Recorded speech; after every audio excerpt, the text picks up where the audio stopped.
Детройттың шығыс бөлігіндегі ескі үйлердің бірінде 17 жасар Джейкоб анасымен бірге тұрады. Ол ауданға белгілі бұзақы. Көршілер оны маса деп атайды. Ол мектепте мұғалімдермен сөйлескенде дурак, идиот деген сөздерді жиі қолданады. Бірде ол досы Маркуспен бірге үйден қаңғып жүріп, кәрі адамның сөмкесін тартып алады. Кәрі адам құлап, қолы сынады. Джейкоб күліп, мына есер қарашы, еш нәрсеге шамасы жоқ дейді. Анасы оны мазақтап, ішімдік ішіп қатты ұрсады. Джейкоб бұл өмірден түңілген. Бір күні таңертең ол оянып, терезесіне қараса, көшенің қарама-қарсы жағындағы үйдің қабырғасына үлкен 67 саны жазылып тұр. Ол көзін уқалап қайта қарайды, сан орында. Джейкоб бұл кімнің әзілі деп ойлайды. Күндіз мектепте оның партасына біреу 67 деп жазып кеткен. Кешкісін сағат түнгі 12-де оның телефонына хабарлама келеді, сенде 67 күн қалды. Әр күн сайын бір жаман ісіңді түзетпесең, сан азаяды. Сан нөлге жеткенде өлесің. Бір күнде бір ғана істі түзете аласың. Джейкоб бұл өтірік деп ойлап хабарламаны өшіреді. Бірақ келесі күні таңертең қабырғадағы сан 66-ға өзгерген еді. Джейкоб бірте-бірте шындыққа көз жеткізеді. Ол анасына, маған не болып жатыр, мен өлемін бе? дейді. Анасы оны идиот деп атап көмектеспейді. Сол күні Джейкоб кәрі адамнан кешірім сұрауды шешеді. Ол кәрі адамның үйіне барып, мынау сіздің сөмкеңіз, кешіріңіз, мен ақымақ болдым дейді. Кәрі адам оны көріп таң қалады, бірақ кешіреді. Сол түні сан 66-да қалады. Джейкоб түсінеді, бұл жүйе нақты жұмыс істейді. Екінші күні ол мектепте мұғалім мистер Уилсонға барып, мен сізді дурак деп атадым, ол үшін кешіріңіз дейді. Мұғалім таңғалып, бұл сен емессің ғой, дейді. Джейкоб күліп, мен өзгергім келеді дейді. Осылайша күндер өтеді. Үшінші күні ол Маркуспен бірге ұрлыққа бармай, оған сен де ақымақсың, біз бұлай жалғастырмауымыз керек дейді. Маркус оны түсінбейді, сен есер болып қалдың ба? дейді. Джейкоб ешкімге таңдамай өз жолын жалғастырады. Ол күн сайын өткен жаман әрекеттерін түзейді, көрші апайдың терезесін сындырған үшін ақша төлейді. Базардағы сатушының алмасын ұрлаған үшін орамал сатып алады.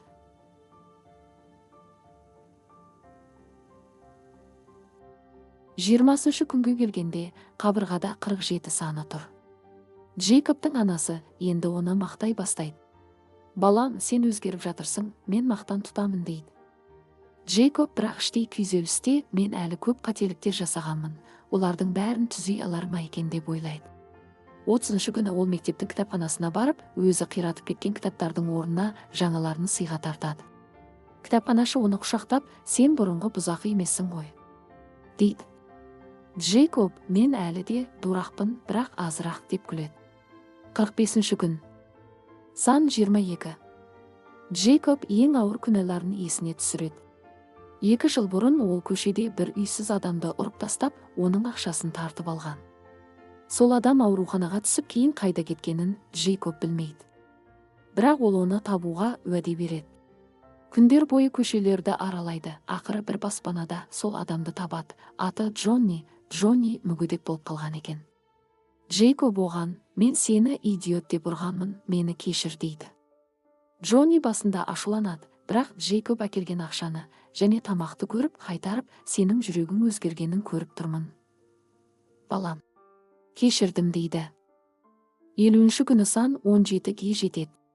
Джейкоб түнде ұйықтай алмай өткен істерін ойлайды. Ол бір кездері Маркуспен бірге үйге тыныш кіріп, теледидар ұрлаған. Ол полицияға хабарласып, өз қылмысын мойындайды. Полицейлер оны сен ақымақ па, өзіңді түрмеге түсіргің келе ме? дейді. Бірақ Джейкоб, мен бұл ісіме өкінемін дейді. Заң бойынша кәмелетке толмағанның бұрынғы қылмысы ескерілмейді, бірақ ол сол үйдің иесіне хат жазып кешірім сұрайды. 55-ші күні сан 12. Джейкоб анасымен татуласады. Ол анасына, сен маған қатты ұрсып, мас күйіңде қинадың. Мен саған ренжідім. Бірақ мен сені кешіремін. Сен де мені кешір дейді. Анасы жылап құшақтайды. Ол өз ішімдігін тастауға уәде береді. 61-ші күні сан 6. Джейкоб әлі де жасайтын жаман әрекеттерін тізіп шығады. Ол кейде балаларға атын атап дурак дейді, кейде қоқысты көшеге тастайды. Осы кішігірім кемшіліктерінде күнделікті түзейді. Ол мектептегі ең сүйкімсіз оқушымен дос болып, оны қорғайды. Мұғалімдер оның өзгерісіне таңданады. 63 күні сан 4. Джейкоб түсіне кіреді. Түсінде ескі өзі келіп, сен есерсің, бәрібір сан 0-ге жеткенде өлесің, неге уайымдайсың? Дейді. Джейкоб, мен өзгердім. Өлсем де, мен енді бұрынғы бұзақ емеспін. Бірақ мен тірі қалғым келеді, өйткені мен басқаларға көмектесе аламын дейді. 65 күні сан 2.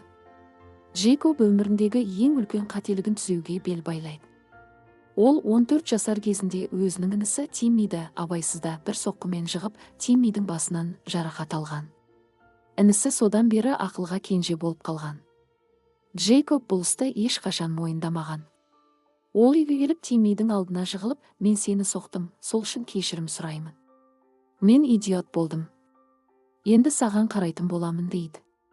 Тимми оны танымайды, бірақ Джейкоб оның қолын ұстап, ертеңнен бастап оған арнайы мектепке баруға көмектесетінін айтады. Анасы осыны естіп тағы жылайды. Бірақ бұл жолы қуаныштан. 66 күні сан 1. Джейкоб таңертең тұрып қабырғаға қарайды. Сан 1. Ол түні бойы ұйықтамай, өзінің соңғы күнінде не істеу керектігін ойлайды. Ол қала орталығындағы алаңға барып, биік тұғырға шығып, дауыстап, менің атым Джейкоб. Мен ескі бұзақы едім. Бүгін менің соңғы күнім. Бірақ мен сіздерге айтқым келеді, әрбір адам өзгеруге қабілетті. Мен көп кісіні ренжіттім. Қазір солардың көбісінен кешірім сұрадым. Егер кешірмегендер болса, мына жерден жалпы кешірім сұраймын. Мен ақымақ едім. Бірақ енді жоқ дейді. Алаңдағы адамдар таң қалып, кейбіреулер шапалақтайды. Кешке Джейкоб үйіне қайтып, анасы, Тимми және Маркуспен бірге отырып, кешкі ас ішеді. Ол сағат түнгі 12 болатынын күтеді. Түнгі 12-де ештеңе болмайды. Джейкоб терезеден қабырғаға қарайды. Сан жоқ. Кенеттен телефонына хабарлама келеді. 67 күн аяқталды. Сен тірі қалдың. Себебі сен өз жүрегіңді өзгерттің.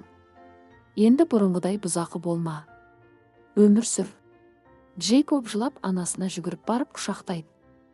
Ол түсінді, оны сақтап қалған нәрсе сан емес, оның шын өзгеру еді. 67 күн ішінде ол бірінші рет шынайы адам болуды үйренді. Кейін Джейкоб волонтер болып көше балаларына көмектеседі. Ол әрқашан айтады, мен бір кездері идиот болдым, бірақ уақыт мені түзетті. Тек сен өзгергің келсе ғана. Ол Маркусқа да жол көрсетіп, Маркус бұзақылықты тастайды. Джейкобтың анасы ішімдікті мүлдем тастап жұмысқа тұрады. Тимми арнайы мектепте жақсы оқып, бірте-бірте қалпына келеді. Детройт қаласында Джейкобтың есімі өзгерген бұзақы ретінде аңызға айналады. Ол өзінің 67 күні туралы ешқашан бөтен адамдарға айтпайды, тек өз күнделігінде былай деп жазып қояды: сандар өткінші, тек ішкі өзгеріс мәңгі. Мені өлгеннен сақтап қалған нәрсе сан емес, менің түзелген жүрегім.